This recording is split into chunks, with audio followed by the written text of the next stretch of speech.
ఏలూరు జిల్లా program officer NCED doctor Narendra Krishna గారు ప్రస్తుతం మనతో ఉన్నారు. వేటి న్యూస్ నుండి రక్తపోటు దినోత్సవంపై ఎటువంటి అవగాహన కార్యక్రమాలు నిర్వహిస్తున్నారనే విషయాలను స్వయంగా అడిగి తెలుసుకుందాం. ముందుగా నమస్కారం అండి. నమస్కారం. అసలు రక్తపోటు దినోత్సవం అంటే ఏంటి, దీని గురించి ఎటువంటి అవేర్నెస్ కార్యక్రమాలు జిల్లా వ్యాప్తంగా నిర్వహిస్తున్నారు, వాటి వివరాలు పూర్తిగా తెలియజేయండి. మనకి WHO గైడెన్స్ ప్రకారం ప్రతి సంవత్సరం మే 17వ తారీఖున మనం రక్తపోటు దినోత్సవం జరుపుకోవడం జరిగింది. ప్రపంచ రక్తపోటు దినోత్సవం జరుపుకోవడం జరిగింది.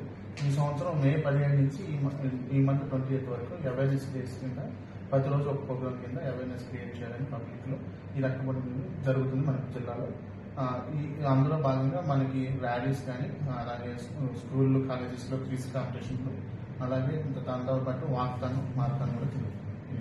అంటే రక్తపోటు అంటే బీపీ దాని ద్వారా వచ్చేదాన్ని అంటారు.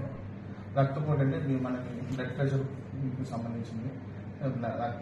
తెలుగులో రక్తపోటు అంటాం, మనం ఇంగ్లీష్ లో చూడే బ్లడ్ ప్రెషర్ అంటాం. దీనివల్ల వచ్చే దుష్ప్రభావాల గురించి అవేర్నెస్ క్రియేట్ చేయడానికి మనం రక్తపోటు దినోత్సవం జరుగుతుంది. అసలు బీపీ ఎన్ని సంవత్సరాలు పైబడిన వ్యక్తులకు వస్తుంది? అంటే ఇది ఏజ్ తో లిమిట్ లేదు. మాక్సిమం మనం నార్మల్ గా మనకి 18 సంవత్సరాలు పైబడిన పిల్లలు అందరికీ మనం బీపీ చెకప్ చేస్తున్నాం ఆల్రెడీ.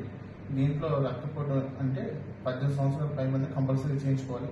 లేదు లక్షణాలు ఎవరైనా ఉన్నా ఏ సంవత్సరం అయినా చేయించుకోవచ్చు. అంటే ఇది కేవలం అంటే వంశపరంగా వచ్చే బీపీ లక్షణాలు ఉంటాయి, లేదంటే మన ఆరోగ్య రీత్యా కూడా ఉంటుంది దీని ద్వారా? అంటే ఇదివరకు మనకు పెద్ద వయసు పెద్దవాళ్ళు అనుకున్నారు, వాళ్ళ ఇంట్లో పెద్దవాళ్ళకి ఉంటేనే బీపీ షుగర్ వస్తేనే అపోహ ఉండేది. ఇప్పుడు అలా లేదు. అంటే వంశపరంతో సంబంధం లేదు. మన ఫుడ్ హ్యాబిట్స్, డైట్ హ్యాబిట్స్ వల్ల కూడా బీపీ షుగర్ వచ్చే ఛాన్స్ ఉంటుంది. బీపీ లక్షణాలు ఎలా ఉంటాయి? బీపీ లక్షణాలు మెడనరం లాగడం, తలనొప్పి, కళ్ళు మసక మారడం, చెమట ఎక్కువ పడటం, కాలు వాపులు, అలాగే నీరసంగా ఉండటం, చెమట ఎక్కువ పడటం ఇలాంటివి ఉంటాయి.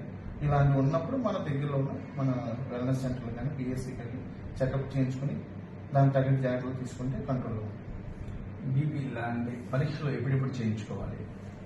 మనం అంటే బీపీ లేనప్పుడు మామూలుగా స్క్రీనింగ్ ఏంటంటే మన స్క్రీనింగ్ అంటాం. నార్మల్గా నార్మల్ హ్యూమన్ బీయింగ్ వెళ్ళి స్క్రీనింగ్ ప్రతి 6 నెలలకు ఒకసారి చేయించుకోవాలి. ఒకవేళ బీపీ ఉండి బీపీ మాత్రలు వాడుతున్నప్పుడు కంపల్సరీగా నెలవారీ చెకప్ చేయించుకుంటా ఉంటే మనకి లైఫ్ స్పాన్ ఎక్కువ ఉంటుంది. బీపీ పెరగడం వలన శరీరంలో ఎటువంటి అవయవాలపై ప్రభావం పడుతుంది? బీపీ పెరగడం వల్ల ముఖ్యంగా మన గుండె మీద, కిడ్నీ, అలాగే బ్రెయిన్, కంటి మీద ఇలా లక్షణాలు మనకి ప్రభావం పడి ముఖ్యంగా మనకి చూసుకున్నాం ఈ మధ్యకాలంలో హార్ట్ అటాక్స్, చిన్న వయసులో హార్ట్ అటాక్స్, అలాగే బ్రెయిన్ స్ట్రోక్లు, పక్షవాతం రావడం ఇలాంటివి చూసుకుని ఇలాంటి సెకండరీ కాంప్లికేషన్స్ రాకుండా మనం ఎర్లీగా ఐడెంటిఫై చేసుకుని ట్రీట్మెంట్ తీసుకోవడం వల్ల ఇవన్నీ నివారించవచ్చు. రక్తపోటు నియంత్రించడానికి ఎటువంటి చర్యలు తీసుకోవాలి? దీంట్లో ప్రివెంటివ్ మెజర్స్ కింద అంటే రక్తపోటు రాకుండా ఎలా మెజర్ తీసుకోవాలంటే మనం ఒకటి డైలీ ఎక్సర్సైజ్, అంటే మినిమం ½ an hour వాకింగ్ చేయాలి. అలా కాకుండా మన డైట్ హ్యాబిట్స్ తీసుకునే ఆహార పద్ధతిలో జంక్ ఫుడ్, డైట్ అంటే హై కొలెస్ట్రాల్ ఫుడ్స్ ఇలాంటివి తీసుకోకుండా ఉంటే మనకి బీపీ రాకుండా ఉంటుంది.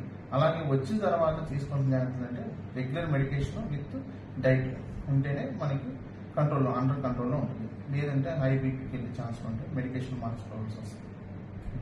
Thank you very much sir. జిల్లా వ్యాప్తంగా నివసిస్తున్న ప్రజలు ఈ డైట్ను సార్ చెప్పిన నియమ నిబంధనలను పాటిస్తూ మంచి ఆరోగ్యంతో ఉండాలని వేటి న్యూస్ ద్వారా కోరుతున్నాం. ఏలూరు వేటి న్యూస్ రాజా. Thank you.